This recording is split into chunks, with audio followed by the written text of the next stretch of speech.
السلام علیکم ورحمۃ اللہ وبرکاتہ۔ ویب سیریز آفٹر کربلا کی آج 7واں ایپیسوڈ ہے۔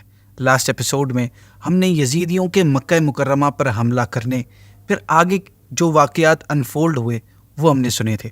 آج کی ایپیسوڈ میں ہم میدان کربلا میں امام علی مقام امام حسین رضی اللہ تعالیٰ عنہ اور آپ کے رفقا کے ساتھ ظلم و ستم کرنے والے یزیدیوں کے عبرتناک انجام کے بارے میں جانیں گے۔ ناظرین، امام علی مقام امام حسین رضی اللہ تعالیٰ عنہ کی شہادت کے بعد یزید، عبید اللہ بن زیاد اور عمر بن سعد کے دماغوں میں یہ چل رہا تھا کہ اب ہم بڑی بڑی سلطنتوں کے مالک ہوں گے، عالم اسلام پر ہماری حکومت ہوگی، ہر جگہ ہمارا حکم چلے گا، اور ان کی اسی حکومت کی لالچ نے انہیں تاریخ کے بدترین ظلم پر ابھارا تھا۔ ان کے مائنڈ میں یہ تھا کہ صرف امام علی مقام کی شخصیت ہی ان کے گول کو اچیو کرنے میں ان کے لیے سب سے بڑی رکاوٹ تھی۔ اب یہ بیریئر ہٹ چکا ہے تو اب زمین پر ان کی حکومت ہوگی اور لمبے پیریڈز تک یہ سکون سے حکومت کرتے رہیں گے۔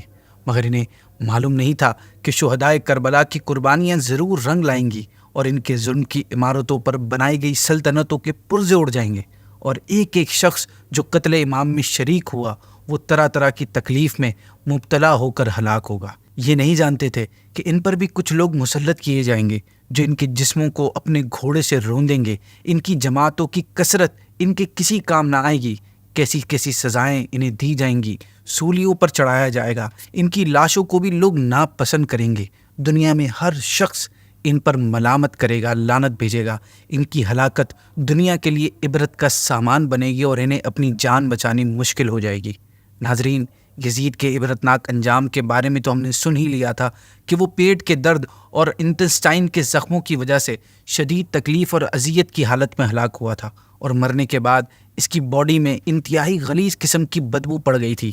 تاریخ کی کتابوں سے یہ بھی پتہ چلتا ہے کہ بنو عباس کے زمانے میں جب یزید کی قبر کھودی گئی تو اس کی ہڈیاں جل کر بلیک ہو گئی تھیں۔ آج کی 7واں ایپیسوڈ اور کل کی 8واں ایپیسوڈ، اس ایپیسوڈز میں ہم ان دیگر افراد کے انجام کے بارے میں سنیں گے جو قتل امام میں شریک ہوئے۔ چنانچہ ناظرین، یزیدیوں کی باقاعدہ ہلاکتوں کا سلسلہ سن 65 ہجری میں عبد الملک کے دور سے ہوا، جب کوفہ میں یہ اعلان کیا گیا کہ جن بدبختوں نے نواسے رسول امام حسین رضی اللہ تعالیٰ اور ان کی اولاد اور دیگر عزیز و اقارب اور رفقا و احباب پر کربلا میں ظلم کیے ہیں اور ان کو بے دردی کے ساتھ شہید کیا ہے، اب وہ اس کی سزا کے لیے تیار ہو جائیں۔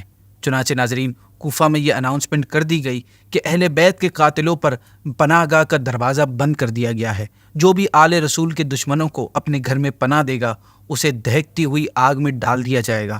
رات بھر حکومتی جاسوس اور سپاہی چن چن کر قاتلوں کو گرفتار کرتے رہے۔ صبح کے ٹائم پر قاتلوں کا پہلا دستہ حاکم کوفہ کے سامنے پیش کیا گیا۔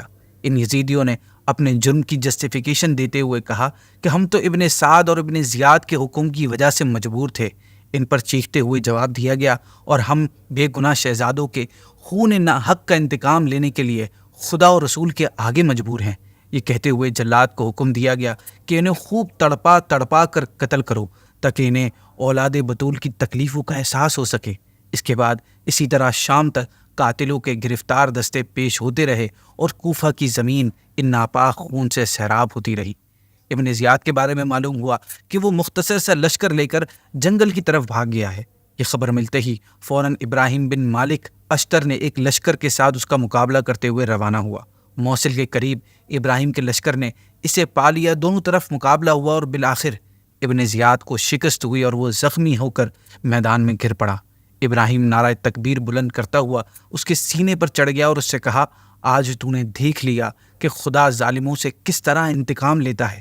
یہ کہہ کر اس نے اپنا خنجر نکالا اور اس کے سینے سے آر پار کر دیا۔ تڑپ تڑپ کر جب اس کی لاش ٹھنڈی ہو گئی تو اس کا سر کاٹ کر حاکم کے سامنے پیش کیا گیا۔ دارالامارات کوفہ کو آراستہ یعنی سجایا گیا اور اہل کوفہ کو جمع کر کے ابن زیاد کا سر اسی جگہ رکھوایا گیا جس جگہ اس ظالم نے امام حسین امام علی مقام کا سر مبارک رکھا تھا۔ ناظرین، یہ مقام عبرت ہے کہ کوفے کے اس دارالخلافہ میں جہاں کل شہزادہ رسول کا سر رکھا گیا تھا اور ابن زیاد ہونٹوں پر چھڑی مار کر گستاخی کر رہا تھا، آج اسی جگہ ابن زیاد کا سر رکھا ہوا تھا اور لوگ اس کے چہرے پر لعنت برسا رہے تھے۔ کوفہ والوں سے کہا گیا، اے اہل کوفہ، دیکھ لو امام حسین کے خون ناحق نے ابن زیاد کو نہ چھوڑا۔ آج اس نامراد کا سر اس ذلت و رسوائی کے ساتھ یہاں رکھا ہوا ہے۔ 6 سال ہوئے ہیں، وہی تاریخ ہے، وہی جگہ ہے۔ خداوند عالم نے اس مغرور فرعون کو ایسی ذلت و رسوائی کے ساتھ ہلاک کیا کہ اسی کوفہ اور اسی دارالامارات میں اس بے دین کے قتل پر جشن منایا جا رہا ہے۔ حدیث شریف میں آتا ہے، ترمذی کی حدیث ہے، کہ جس وقت ابن زیاد اور اس کے سرداروں کے سر رکھے گئے تو کہیں سے ایک بہت بڑا سانپ ظاہر ہوا، جس کی ہیبت سے وہاں موجود تمام لوگ ڈر گئے۔ وہ سانپ تمام سروں پر پھرا، جب ابن زیاد کے سر کے پاس آیا تو اس کے نتھنے میں گھس گیا اور پھر تھوڑی دیر ٹھہر کر اس کے منہ سے نکلا۔ اس طرح 3 بار اس سانپ نے سر کے اندر داخل ہوا اور پھر غائب ہو گیا۔ واقعی کربلا کے بڑے ظالموں میں جس شخص کا اگلا نام آتا ہے وہ عمر بن سعد ہے۔ یہ وہی بدبخت ہے جس کی 10 انگلیاں آل علی کے خون میں ڈوبی ہوئی ہیں، جس کی کمانڈ میں کربلا کا خونی واقعہ پیش آیا اور خاندان رسالت کے افراد خون میں آلودہ ہوئے۔ ملک کے رے کی لالچ میں اس ظالم نے بی بی بطول کا ہرا بھرا چمن ویران کر دیا۔ جب یزیدی قاتلوں کا قتل عام شروع ہوا تو ابن سعد اپنی جان بچانے کے لیے ادھر ادھر بھاگنے لگا، لیکن جانباز سپاہیوں نے اپنی صلاحیتوں سے اس کو پکڑ لیا۔ جس وقت ابن سعد سامنے آیا تو اس سے کہا گیا، او دشمن رسول، بتا تجھے کیا سزا دی جائے جس سے دنیا اسلام کے کلیجوں کی وہ آگ ٹھنڈی ہو جائے جو تیرے ناپاک ہاتھوں نے کربلا میں لگائی ہے۔ ابن سعد نے جواب دیا، میں بے گناہ ہوں، میں نے تو صرف حکم کو پورا کیا تھا۔ اسے غصے سے جواب دیا گیا، اے دشمن اسلام، سچ بتا، یزید اگر تیری اولاد کے خون کا حکم دیتا کہ تو کیا اس کو مانتا؟ اسی دوران ایک خبر ملی کہ ابن سعد کا بیٹا حفص، جو کربلا میں امام علی مقام کے خلاف اپنے باپ کی مدد کر رہا تھا، وہ بھی گرفتار کر کے لایا گیا ہے۔ جب سامنے آیا تو جلاد سے کہا گیا کہ ابن سعد کی آنکھوں کے سامنے اس کے بیٹے کا سر تن سے جدا کر دو تاکہ اسے معلوم ہو جائے کہ حضرت علی اکبر اور حضرت علی اصغر کی تڑپتی لاش دیکھ کر امام علی مقام کے دل پر کیا گزری ہوگی۔ ناظرین، جلاد نے آگے بڑھ کر جو ہی حفص کی گردن پر تلوار ماری تو ابن سعد چیخ پڑا۔ ابھی وہ اپنا سر پیٹ ہی رہا تھا کہ اشارہ پاتے ہی جلاد نے ابن سعد کی گردن بھی اڑا دی۔ اسی طرح یہ دنیا ایک اور ظالم و جابر شخص کے وجود سے پاک و صاف ہو گئی۔ ابن سعد کے قتل سے فارغ ہو کر شمر کو سامنے کھڑا کیا گیا۔ یہ وہی خبیث شخص ہے جس نے جگر گوشہ رسول صلی اللہ علیہ وسلم کی گردن پر تلوار چلائی تھی اور فاطمہ کے چاند کو خاک و خون میں ڈبویا تھا۔ یہ خوف کے مارے دہشت سے تھر تھر کانپنے لگا تھا۔ اسے بھی ڈانٹ کر کہا گیا، ظالم، تجھے ذرا بھی غیرت نہیں آئی کہ تو نے اپنے ہاتھوں سے کعبے کی دیوار ڈھا دی، اونٹ اور بکری کی طرح فاطمہ کے لال کو ذبح کیا۔ افسوس، حرم کا چراغ تو نے پھونکوں سے بجھا دیا۔ تیرا ظلم اتنا بڑا ہے کہ اگر تیرا زندہ جسم جلا کر اس کی راکھ ہواؤں میں اڑا دی جائے تب بھی حسین کے خون کا بدلہ نہیں ہو سکے گا۔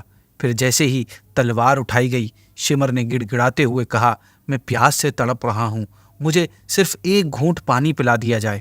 جواب دیا گیا، شمر، وہ وقت یاد کر جب تیری فوج نے فرات کی لہروں پر 22,000 تلواروں کا پہرا بٹھا دیا تھا اور اہل بیت کے بچے اور پردہ دار خواتین 3 دنوں تک پانی کے ایک ایک قطرے کو ترس گئی تھی۔ تجھے پانی نہیں ملے گا، جہنم کا تکلیف دہ پانی تیرے انتظار میں ہے، اب وہیں جا کے پانی پینا۔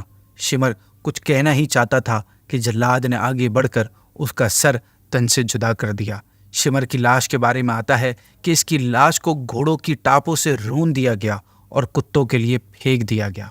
کربلا کے واقعے میں جن بڑے بدبختوں کا نام آتا ہے اس میں ایک خولی بن یزید تھا۔ یہ وہ ظالم اور بے رحم انسان ہے جس نے سبط رسول کے کلیجے میں برچھا مارا تھا اور سر کو نیزے پہ چڑھا کر خوشی میں ناچتا تھا۔ اسے جب لایا گیا تو اپنی موت کے ڈر سے یہ خوف کے مارے کانپنے لگا۔ جلاد نے اس کے دونوں ہاتھ کاٹ ڈالے، پھر دونوں پاؤں کاٹنے کا حکم دیا۔ تکلیف کی شدت سے وہ زمین پر اچھلنے لگا۔ اسے کہا گیا، ضبط سے کام لے، تیرا جرم تو اتنا سنگین ہے کہ تیرے قتل کے بعد بھی تیری لگائی ہوئی آگ مسلمانوں کے سینوں میں بھڑکتی رہے گی۔ یہ سزا تیرے اعمال کے بدلے کافی نہیں ہے۔ تو جس دردناک عذاب کو ڈیزرو کرتا ہے اس کا سلسلہ تیری آخری ہچکیوں کے بعد شروع ہوگا، یعنی تیرے مرنے کے بعد شروع ہوگا۔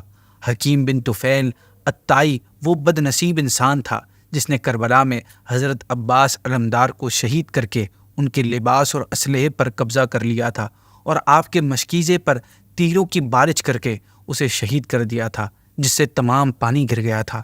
عبداللہ نامی سپاہی چند سپاہیوں کے ساتھ اسے گرفتار کرنے گیا۔ اس نے حکیم کو پکڑا اور دربار کی طرف لے جانے کے لیے چل پڑا۔ حکیم کے گھر والوں کو جب پتہ چلا کہ حکیم پکڑا گیا ہے تو انہوں نے کسی ذریعے سے سفارش بھجوائی کہ حکیم قتل حسین میں ملوث نہیں تھا، لہٰذا اسے مارا نہ جائے۔ حکیم کوفہ کنونس ہو گیا اور اس نے فیصلہ کیا کہ سپاہیوں کے حکیم کو لانے کے بعد وہ اسے رہا کر دے گا۔ ادھر سپاہیوں کو راستے میں یہ بات معلوم ہوئی کہ حکیم کے لیے سفارش کی گئی ہے اور اب وہ آزاد کر دیا جائے گا، لہٰذا انہوں نے اپنے ہیڈ عبداللہ سے کہا کہ یہ بدبخت سفارش کی وجہ سے بچ جائے گا، حالانکہ ہم سب اس کے جرم سے بخوبی واقف ہیں، لہٰذا بہتر یہی ہے کہ ہم اسے راستے میں ہی قتل کر دیں۔ عبداللہ کو بات سمجھ آ گئی، لہٰذا اس نے حکیم کو قتل کرنے کی اجازت دے دی۔ سپاہی حکیم کو ایک گھر میں لے گئے، اسے ایک جگہ کھڑا کیا، اس کے ہاتھ باندھ دیے اور کہا تو نے حضرت عباس بن علی کو شہید کیا تھا اور امام علی مقام کو تیر مارا تھا، ہم بھی تجھے تیروں کا نشانہ بناتے ہیں۔ یہ کہہ کر انہوں نے اس پر پے در پہ تیروں کی برسات کر کے اسے ہلاک کر دیا۔